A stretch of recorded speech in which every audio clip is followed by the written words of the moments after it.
Doctors are prescribing opioids so dangerous the federal government requires additional certification, but a Raycom national investigation discovered Big Pharma is administering regulatory control with the government's blessing. Here's Lee Zurich with a license to pill. Headlines broadcasting big penalties. McKesson has agreed to pay the U.S. government a record $150 million fine. And repeat problems. McKesson settled, paying more than $13 million in fines. During the country's deadly opioid epidemic, the nation's largest drug distributor faces mounting lawsuits, sanctions, a company in the headlines for the wrong reasons. McKesson Corporation overcharged them for drugs supplied to Medicaid patients. But while the federal government has accused McKesson Corporation of suspicious business practices, it sort of shocks your conscience. In 2012, the same federal government entrusted McKesson to begin overseeing a program responsible for regulating whether doctors properly prescribe the most dangerous opioids on the market. Does that really make sense? No, it's given the inmates the keys to the to the jail doors. About 7 years ago, the FDA approved what's called the Turf REMS program to prevent misuse and abuse of fast-acting fentanyl drugs, which can be up to 100 times more powerful than morphine. The Turf REMS website says these drugs are indicated only for the management of breakthrough pain in adult cancer patients who are already taking opioids. The purpose of the Turf REMS program is to make sure that these drugs stay only with those that it's indicated for and it's proven safe for. And that has not happened. And having McKesson oversee it certainly is not going to serve that purpose. Attorney Rick Hollowell calls the program a sham. Hollowell's client, Dina Demarest, may help explain why. I should be dead. I never really said it out loud. Following a minor surgery, a family friend referred Demarest to New York City doctor Jeffrey Goldstein, who prescribed her a powerful fentanyl spray for cancer pain, sepsis. Demarest never had cancer. Did he tell you it's primarily for cancer patients? Never. Goldstein steadily increased the dosage amount to the highest allowed, 1,600 micrograms. From what he was giving me, people died from a lot less. Sepsis is one of 10 drugs in the Turf REMS program. Program guidelines require doctors and their patients to both review and sign this form, which warns them of the seriousness of the Turf REMS drug. Have you ever seen a form like this? No. You've never seen this? Can you look at it for me? You never signed this form? No. That form, part of the program administered by McKesson. McKesson declined our request for an on-camera interview. They wouldn't tell us if Goldstein or any other doctor has been sanctioned. In an email, McKesson did write the requirements of a REMS program are developed jointly by the manufacturers and the FDA, with ultimate approval resting with the FDA. The FDA also declined our request for an interview. The FDA admits to a hands-off approach to the program. They don't even know the names of the doctors Turf REMS certified. You know, something's strange, and it's not the normal business that you're used to. Bill Renton spent nearly 50 years in drug enforcement, including a stretch as special agent in charge at the DEA. I really don't know how Big Pharma got involved in managing a program that's designed to basically control Big Pharma. Is that a conflict? I certainly think so. Doctors who want to prescribe drugs in this program need to complete an 11-question quiz, but it's an open book test with the answers easily found in this 9-page handout. Is it safe to say you don't need a medical degree to pass this open book test? No, you don't need a medical degree. It's pretty easy. You probably need a high school education and the ability to read it and answer the questions. It's very easy. And it's nothing complex. The FDA is aware of serious concerns about drugs prescribed in this program. Its own website shows harmful reactions from patients given these potent drugs to treat relatively minor medical issues, like migraines. I don't think anybody treats migraines with morphine, much less fentanyl. On McKesson's watch, the FDA's website shows doctors also prescribe these powerful drugs for groin pain, oral pain, and more. Can you ever imagine fentanyl being used for a headache, No, a muscle spasm, no, I neck can't. pain? No. With McKesson administering the program in a 3-year period, Turf Rem's brand name prescriptions in Medicare more than doubled. Nearly 65% of the top 100 Turf Rem's prescribers were family doctors, nurse practitioners, and other non-cancer, non-pain doctors. McKesson had no interest in shutting people down from getting this drug because they supply the drug. These Turf Rem's drugs cost big money. Dina Demarest Insurance Company spent up to $36,000 a month on her prescription, helping bring in big profits for drug companies like McKesson, ranked number 5 in the Fortune 500. This market has been dominated by McKesson. A company also in the headlines for making large returns for investors. More than 239% over the last 5 years. In short, McKesson is a powerhouse. And high-ranking leaders. At the top is John Hammergren. He's the CEO of McKesson Corp. That's a healthcare company. He makes a whopping $131 million a year.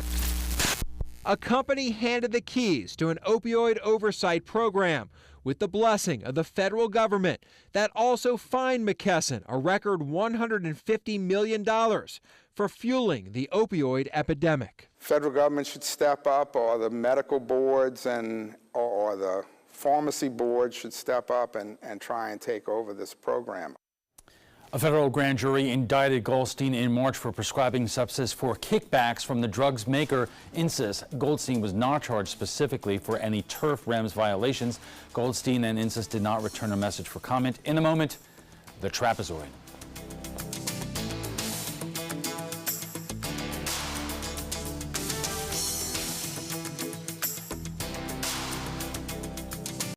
Welcome back. How often these days do you see lawmakers tripping over themselves to boast about what they're doing to battle the opioid crisis? So how come no one has done anything about this? A Raycom investigation uncovers how the federal government put a major drug manufacturer in charge of policing prescriptions of one of its own super powerful opioid pain medications, fentanyl, 100 times more powerful than morphine, meant only for cancer patients who need the strongest pain relief.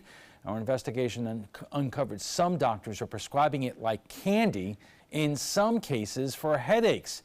Joining us for more are Melissa Larkin-Skinner, CEO of Centerstone, Sarasota City Commissioner Hagan Brody, and PJ Brooks of First Step. And first, let me get some of your reactions. Melissa, we saw in this case a woman who had routine surgery being prescribed the most powerful opioid medication that we really have.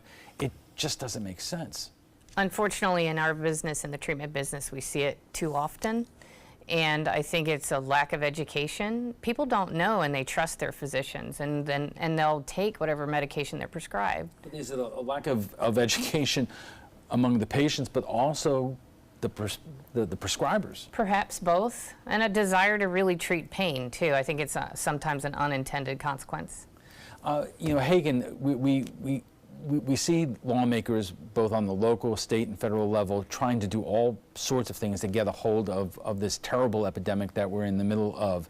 I know that the city is joining other communities and other states, including Florida now, in terms of suing the manufacturers.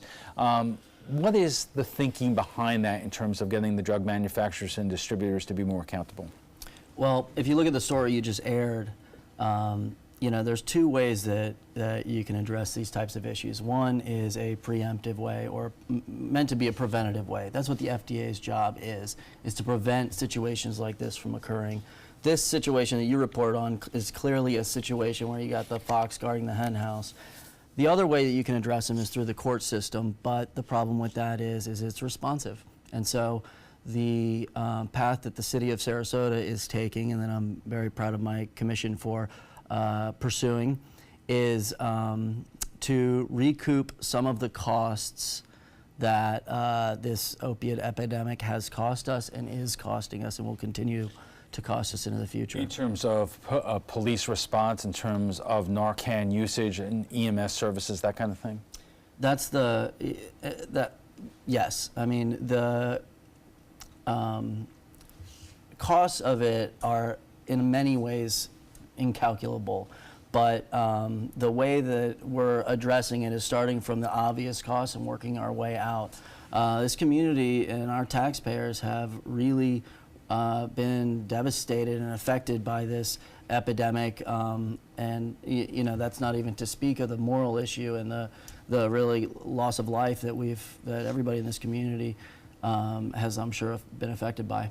PJ, Melissa mentioned that she has seen opioids being prescribed to people for migraine headaches. In terms of what you see at First Step, do you see the same thing? Does that account for a big chunk of the clients that you have there? Historically, since the prescription drug epidemic started, yes. You know, it was very rarely did we see anybody coming in for treatment that was a cancer patient. That, you know, it was the individuals that were being prescribed for a broken leg or some other injury that I'm not a medical practitioner, but it just didn't seem to be warranted for the level of injury and the level of pain that probably was being experienced.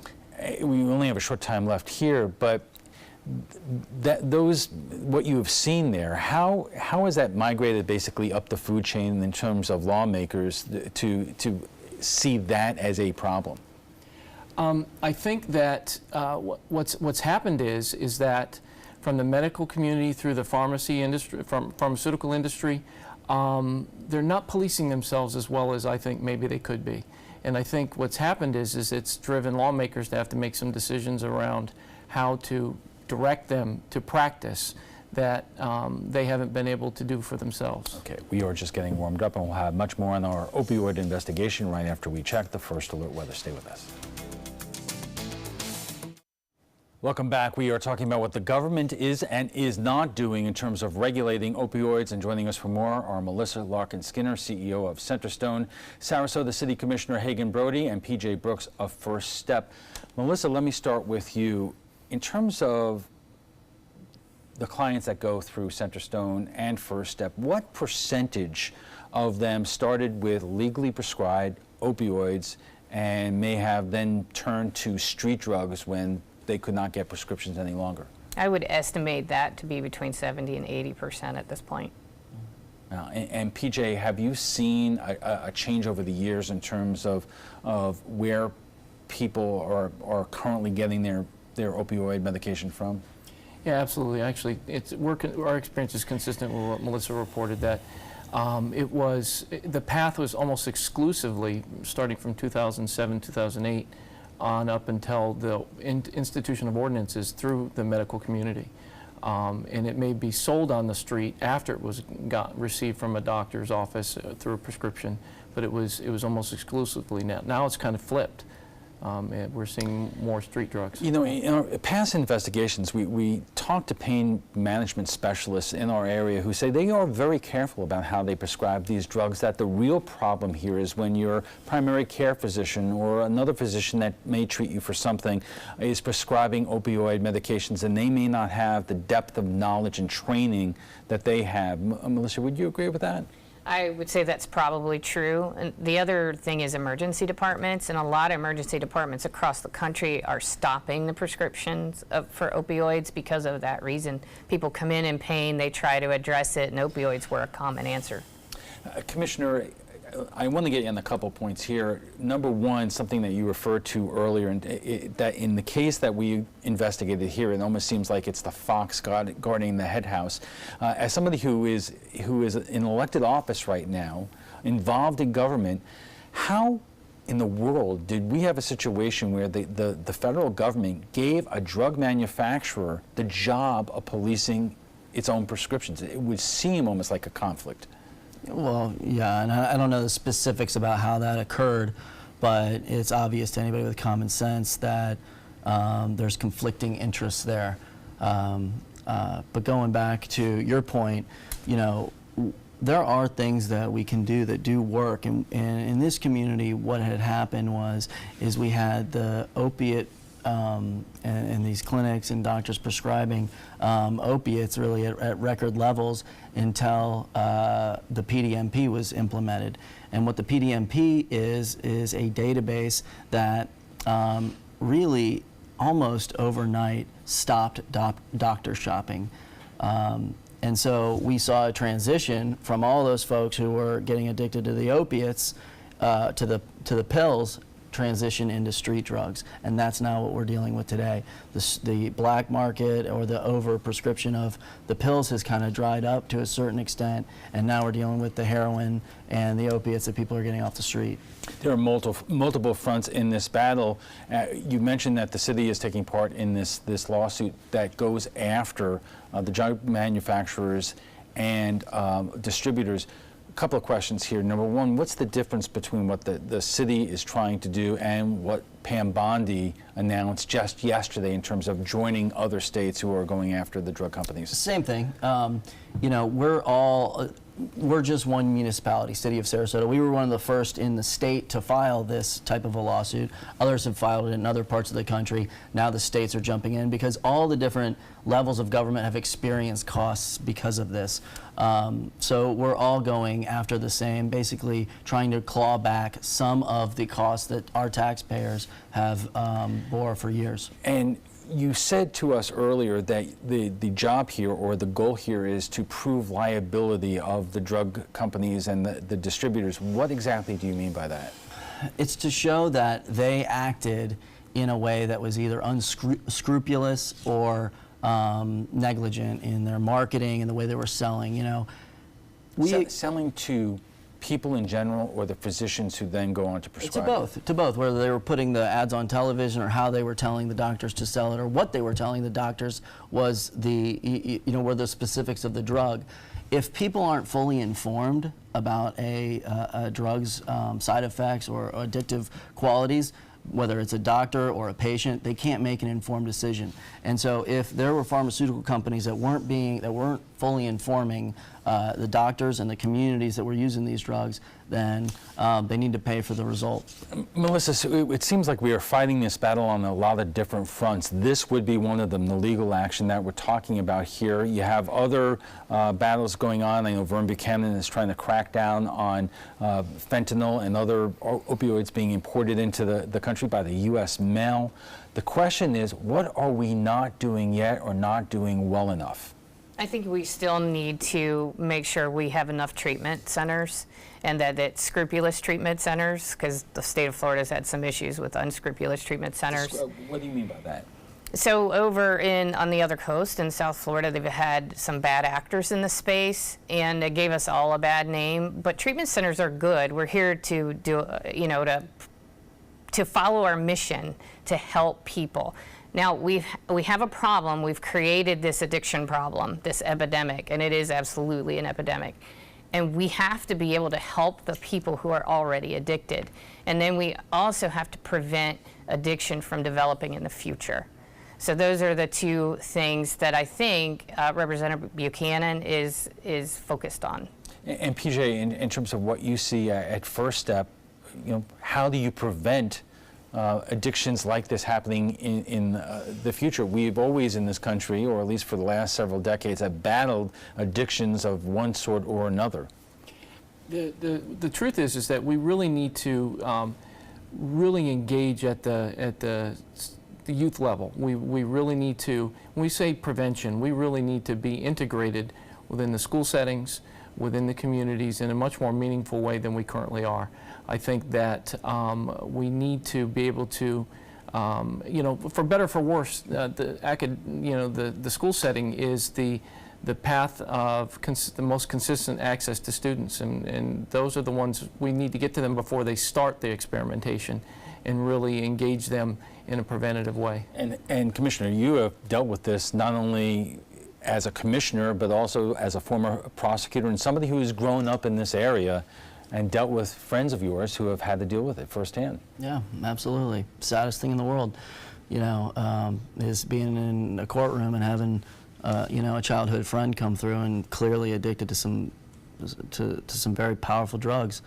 It's what made me get back to this community, get back into public service. Does anyone here tonight have any kind of real faith that the federal government will take up the underlying investigation that we saw tonight, that the FDA has basically subcontracted out the job of regulating the prescriptions for some of the most potent opioids out there, Melissa? I think they will. I don't know how you can ignore it at this point. It's out in public and everybody's going to be asking questions. You know, PJ, it is obviously a bipartisan issue. This is not a Democrat or a Republican issue, but there's also a lot of big pharma money that flows to members of Congress. And, you know, I think about that, and I think about the challenges with it, but I think that if we believe that our public officials have integrity, like the gentleman next to me, I think that they're going to have no choice but to stand up and take a good hard look at what's going on. Hagan? You know, just going back to your point, we are very lucky because we have a community that has a lot of great participants and pieces to this puzzle. So I do think that we are moving in the right direction. You know, but it's about stopping that revolving door. And we have good facilities that are treating people that are trying to stop that revolving door. And we need to support them. Okay, we have to take a quick break and we'll be back for our final thoughts in just a moment. And our guests join us right now for final thoughts. Melissa, I often say on this broadcast that Florida ranks last or dead last in the entire country in terms of the money it spends on mental health issues. Is that getting any better? It has not so far. We do have champions in both the House and the Senate and the governor's staff who push for more, but we have a situation where other things take priority. Commissioner, what is the city doing in terms of getting our legislative delegation? We're talking about Joe Gruters or Greg Stubbe or anybody else to pressure Tallahassee to provide more services and more beds for people who are getting hooked, you know, because of pain medications. Well, we have this conversation all the time. They live in this community. They know the reality of it very well. And, you know, the reality is you're going to, the tax dollars are being spent. It's just about, are you spending them wisely? You're either reincarcerating people and you're sending people to the same treatment centers that aren't effective, or you're doing something about it and you're sending them to effective treatment centers and you're stopping that kind of revolving door that I was talking about. We shouldn't bury the lead here, PJ, but you're saying you're getting a cut in the terms of the number of beds available. Florida Department of Corrections has made a decision to cut treatment dollars for residential treatment by 40%. So there's a 40% reduction across the state in treatment beds available for felony probationers who often were charged with possession of prescription drugs and other things like that. So in our community, that's a net loss of 26 residential treatment beds at a cost of about $500,000. And that also means that there's going to be a huge waiting list for those who are going to be seeking treatment going into the future that are not going to be able to access it and have to sit in jail, sit in prison. Your government at work. Thank you all. Before we go, we want to share with you what some of you had to say about last night's show on trade schools. Trade schools appear to be making a comeback. A lack of skilled labor force is impacting an increasing number of companies which have jobs but no available workers. So we went to Facebook for your thoughts, and Laura says, not everyone needs to be a lawyer, doctor, etc. There is nothing wrong with learning a trade. We will always need them, and honestly, there's a lot of trades that make for a better living than higher degrees. Sylvia says we need people in the trades. However, what people fail to realize is that the trades are hard work and your body will break down quicker. Then what? Lee says there are kids who are perfectly suited for college and others are not. Trade schools are for those who are not, but have the attitude to work hard, learn a skill, and show up for work every day. Well, if you'd like to join the conversation on tonight's topic, just visit our Facebook Facebook page at facebook.com/mysuncoast.com.abc7. And FYI, you can watch past discussions on demand. They're available on Apple TV, Amazon Fire, and Roku. We want to thank all our guests for being here tonight. Melissa Larkin-Skinner is the CEO of Centerstone, Sarasota City Commissioner Hagan Brody, and PJ Brooks of First Step.